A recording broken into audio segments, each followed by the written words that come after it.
I completely skimmed over the chapters about Doc Noss's murder trial because it was just a shit show of a lot of greedy politicians in bed together.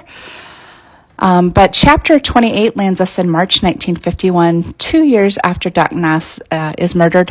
But let me catch you up real quick. I'm hunting Justin Posey's $1 million treasure abandoned somewhere in the western United States. It's a real treasure. I started a TikTok book club for Justin Posey's book Beyond the Map Edge, and I've gone down the Victorio Peak rabbit hole with this book, The Gold House. So again, this landed me in March 1951 when the U.S. Army evicted Ova from Victorio Peak with Public Land Order 703. This was 2 years after Nock died, and the Army evicted her but told her she could use her permit, which is basically a visitor's pass, to return to the peak when there was a lull in missile operations.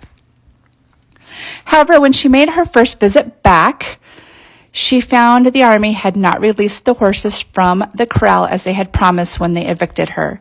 She discovered the corral gate was closed, the water pipes were pulled, and the horses, all 4 of them, were dead. One of the horses belonged to her daughter Letha that Doc had given her before he moved to Texas.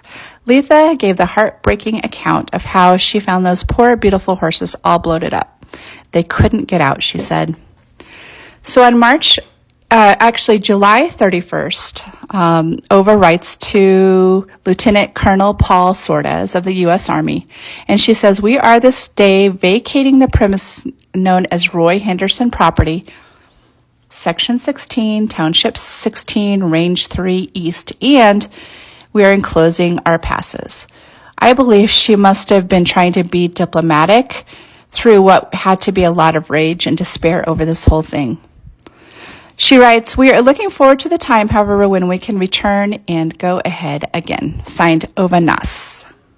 So this is evidence that Ova and her associates had passes to come and go from Victorio Peak from March 1951 to July 1951, so a few months.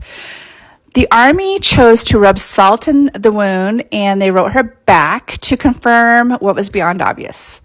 What's strange about their response back to her is that they addressed the letter to Doc and not Ova.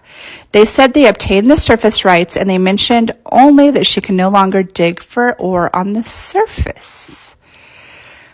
This letter was very interesting to me because I graduated from Colorado Mesa University as a landman, and I know good and well land is severed between a mineral estate and a surface estate. So in other words, a rancher can own the surface estate and the oil company can own the mineral estate.